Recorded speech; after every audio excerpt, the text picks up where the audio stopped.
The Galactic Council Chamber, an ornate construct of shimmering alloys and radiant crystal, buzzed with a level of tension unseen since the Vraxian War. Representatives from over 100 species sat in their respective zones, some whispering, others visibly anxious. At the center of it all, a holographic image of a human, casually holding a drink, flickered above the dais. The caption beneath read, "Hold my beer, Counselor Vexra," a Trellsian with delicate silver tendrils that quivered in agitation, addressed the assembly. "Esteemed delegates, I bring to your attention the troubling case of humanity. Their unpredictable behavior has escalated galactic tensions.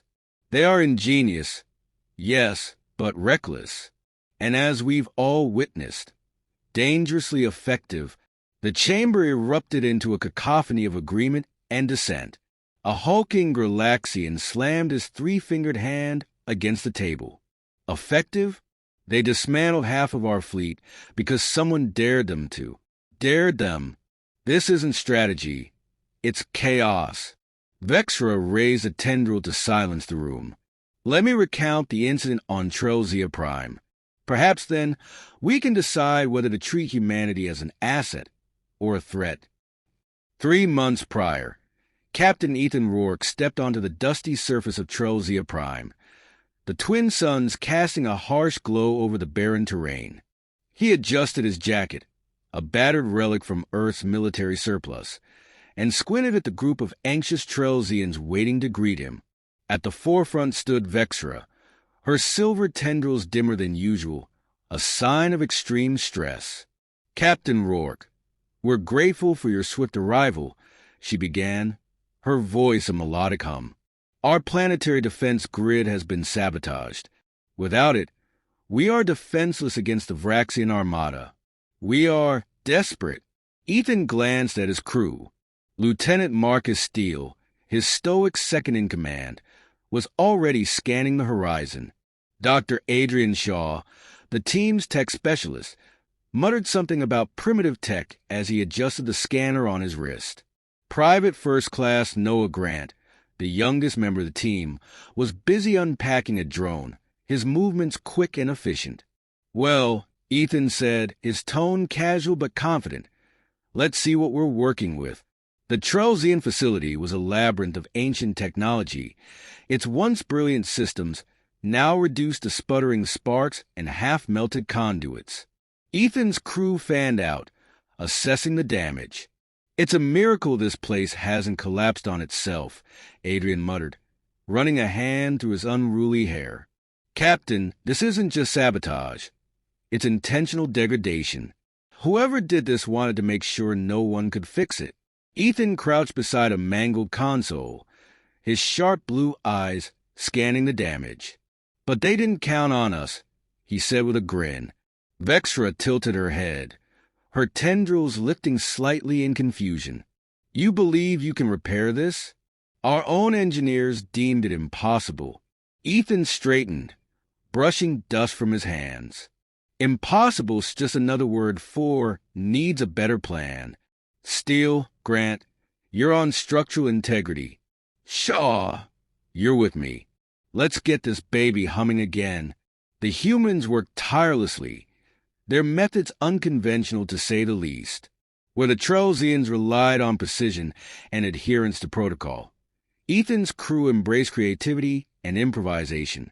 "Hand me that," Ethan said, pointing to a coil of wire. "You mean the alien equivalent of duct tape?" Shaw replied, tossing it over. "Exactly. Never underestimate duct tape, alien or otherwise." By the second day, the Trellsians watched in stunned silence as the humans pieced together a functional defense system from scrap materials and ingenuity. Steele and Grant reinforced the facility's crumbling walls with a combination of repurposed alloys and explosive adhesive. Shaw managed to bypass the system's corrupted core, using a mix of Earth technology and sheer audacity. On the third day, the Vraxian Armada arrived. The skies above Trellsia Prime darkened as the massive warships descended, their hulls glinting like obsidian blades. The Trellsians panicked, their melodic voices rising in a chaotic symphony of fear. Ethan, however, remained calm. "Shaw, tell me you've got that grid online." "Almost there, Captain. Just need one more." A sudden spark erupted from the console, singeing his hand. "Damn it. Okay, it's up, but it's not exactly stable." "Stable's overrated," Ethan replied. "Grant, fire up the drones. Steele, you're on tactical support. Let's show these Vraxians what humans can do." The battle that followed was nothing short of legendary. The patched-together defense grid roared to life, its energy beams slicing through the Vraxian ships with startling precision. Grant's drones swarmed the enemy fighters, their unpredictable movements confounding the Vraxian pilots. Steele coordinated ground defenses, his calm demeanor a stark contrast to the chaos around him. Ethan, meanwhile, took command from the control center, barking orders and making split-second decisions. "Shaw, divert power from the secondary grid to the main cannon. That's going to overload the system. Then we'll make it a one-shot deal."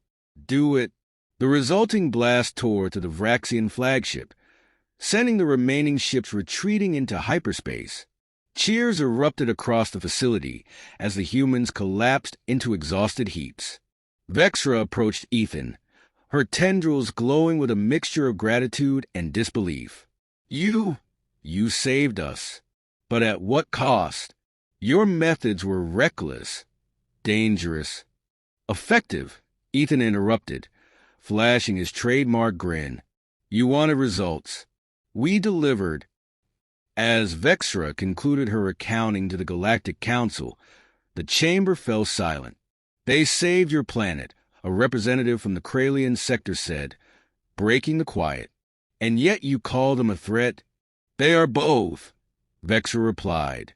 "Humans embody potential, both to save and to destroy. That is why I stand here today, urging caution. For every time they say, 'Hold my beer,' the galaxy trembles at what might follow." The hologram of Ethan flickered once more, his confident smile and raised drink frozen in time. The council murmured among themselves, torn between awe and fear. Far from the chamber, on a distant ship hurtling through hyperspace, Ethan leaned back in his chair, a satisfied smirk playing on his lips. "Reckless and dangerous, huh? I'll drink to that." The ship's engines roared as the humans sped toward their next challenge, leaving behind a galaxy forever changed by their audacity. The Grand Council chamber stood in uneasy silence, save for the faint hum of the crystalline dome overhead. Beneath it, Counselor Vexra shifted uncomfortably, her silver tendrils dim with apprehension. On the massive central holo display, reports streamed in, detailing the escalating chaos following humanity's growing presence in the galaxy. "Esteemed delegates," Vexra began, her melodic voice trembling slightly, "I have shared with you the story of Trellsia Prime. Yet, that is only one of many incidents where humanity's unique methods have left a mark on the galaxy. Today, I bring forward another matter, a crisis that may determine whether humanity is our greatest ally or our greatest threat." A hush fell over the room as the holographic image of a burning starship flickered into view. Beside it, a grainy recording showed a group of humans laughing and cheering as a battle raged around them. The phrase, "Hold my beer," scrawled across the recording caused a ripple of murmurs throughout the council. Captain Ethan Rourke sat aboard the Valkyrie, his feet propped on the console as he studied the latest transmission from Earth. His second-in-command, Lieutenant Marcus Steele, leaned against the bulkhead, arms crossed, his expression as stern as ever. "Another diplomatic summons from the Galactic Council?" Steele asked, his tone dry. Ethan smirked, tossing the datapad onto the console. "Seems like they're still trying to decide if we're saviors or walking disasters."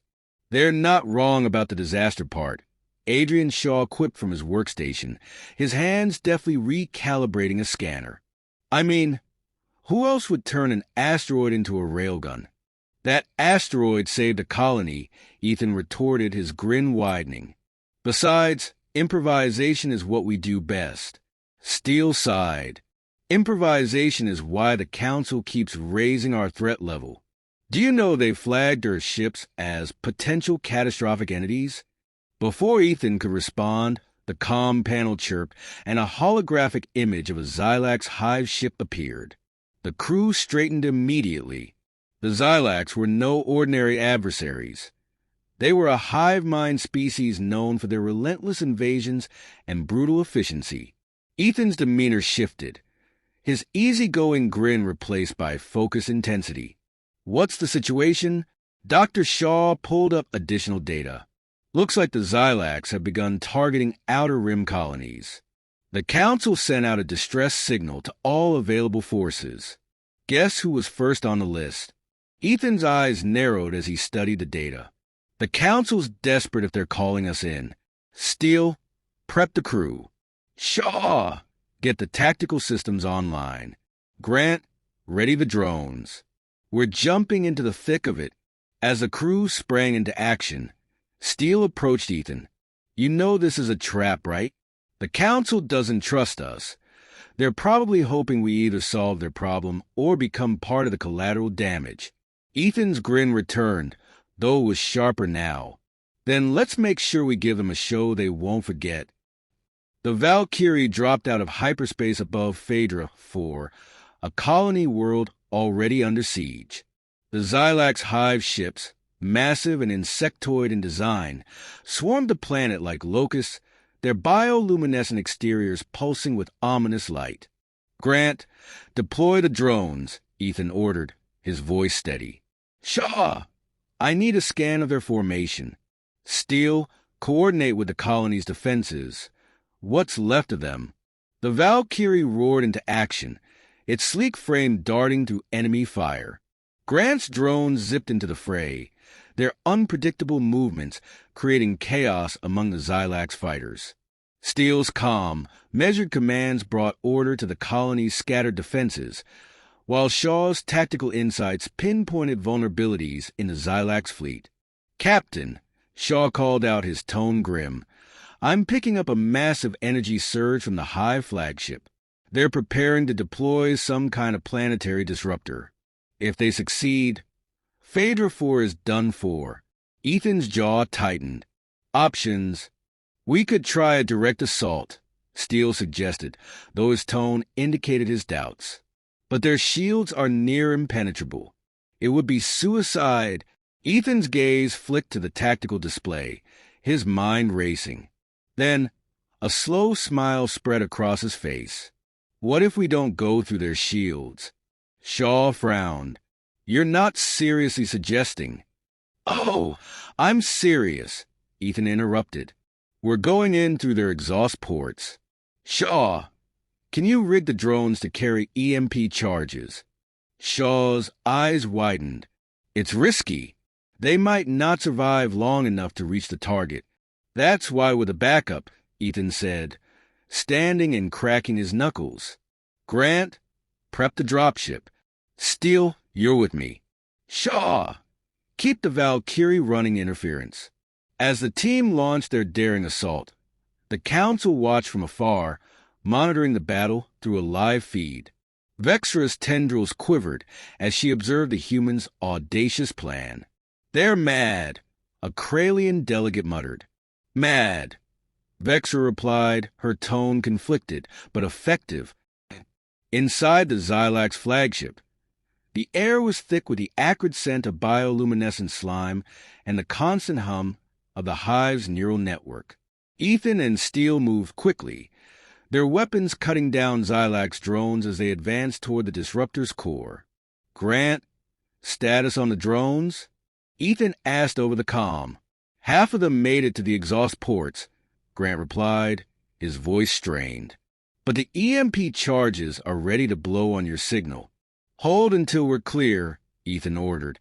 Reaching the core, Steele began planting explosives while Ethan held off the approaching swarm. We're cutting it close, Captain, Steele muttered, sweat dripping down his face. Close is where the fun is, Ethan replied. firing a precise shot that sent a Xylax drone crashing into a console. Grant, detonate the EMP. The resulting shockwave rippled through the flagship, disabling its shields and leaving it vulnerable to the colony's defenses. As the disruptor began to overload, Ethan and Steele sprinted for the exit, barely making it to their dropship before the flagship erupted in a brilliant explosion. Back aboard the Valkyrie, the crew regrouped, exhaustion etched on their faces. Phaedra 4 is secure, Shaw reported, and the Xylax fleet is retreating. Steele leaned back in his chair, exhaling deeply. Another day, another impossible mission. Ethan chuckled, though his expression was thoughtful. And another reason for the Council to fear us. As the Valkyrie prepared to jump to hyperspace, a message from the Council arrived. Ethan glanced at the display, his grin returning. "They're calling an emergency session," he said, his tone light. "Guess we made an impression." Shaw smirked. "You think they'll finally decide if we're heroes or threats?" Ethan shrugged. "Does it matter? Either way, they're not forgetting us anytime soon." The ship's engines roared to life, carrying the humans toward their next challenge, their reputation growing with every daring act. The Galactic Council chamber was louder than it had been in decades. The recent defeat of the Xylax Hive fleet had sent shockwaves across the galaxy, and at the center of it all stood Captain Ethan Rourke. His holographic image was projected for all to see, a defiant figure with a faint smirk and the caption beneath reading, "Maximum Threat Level." They dismantled an entire Hive fleet, Counselor Vextra began, her voice wavering. But at what cost? Phaedra 4 is in ruins, its atmosphere destabilized. And yet, the humans celebrated.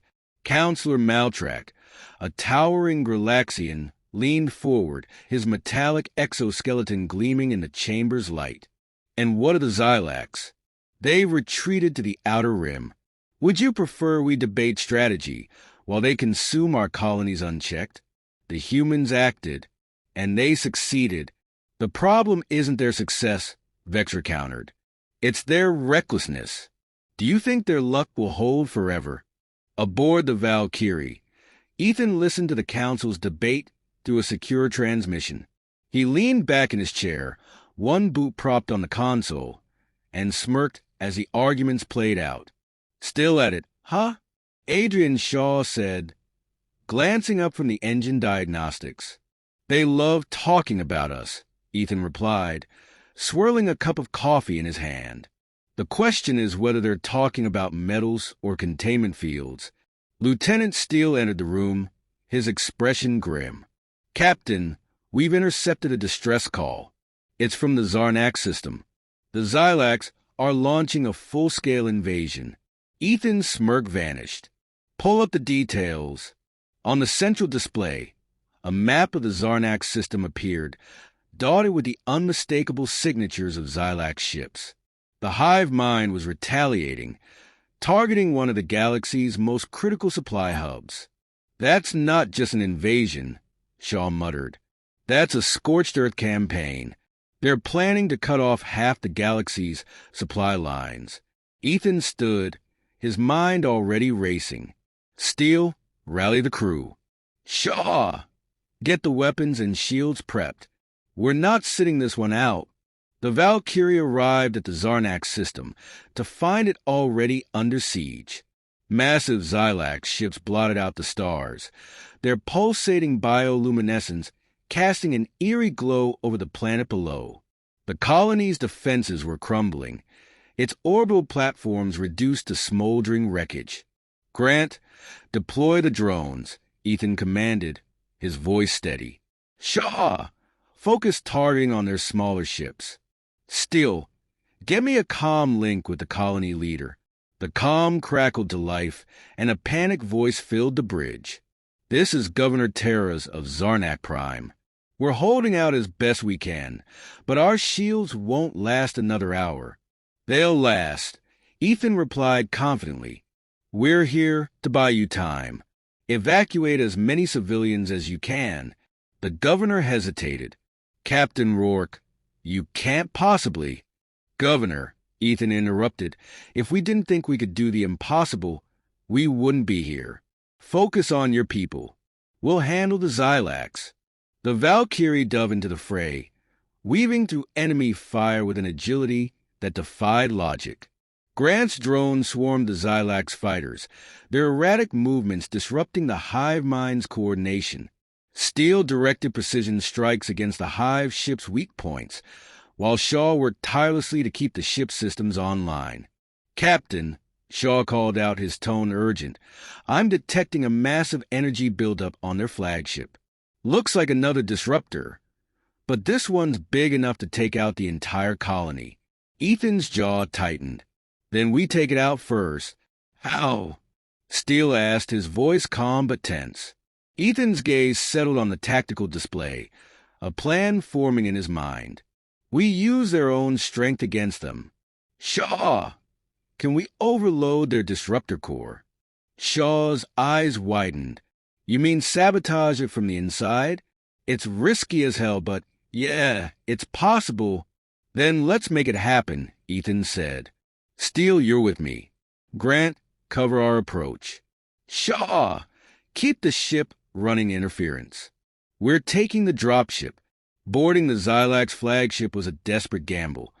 But desperation was nothing new for Ethan and his crew. The interior was a labyrinth of organic structures, pulsating with a faint, eerie glow. The hum of the hive mind was almost tangible, a low, resonant vibration that seemed to penetrate their very bones. Stay sharp, Ethan murmured as they moved deeper into the ship. This thing's alive, and it knows we're here. Steele led the way, his rifle at the ready, while Ethan scanned the area for any sign of the disruptor core.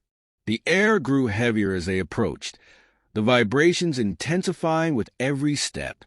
Found it, Steele said, gesturing toward a massive, glowing structure at the center of the chamber. Tendrils of energy arced from its surface, feeding into the ship's neural network. Ethan studied the core, his mind racing. Shaw! We're at the disruptor. How do we overload it? Give me a second, Shaw replied over the comm, his voice laced with tension.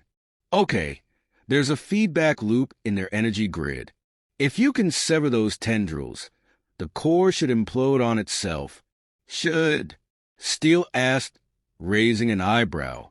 It's us, Ethan said with a grin. When has should ever stopped us?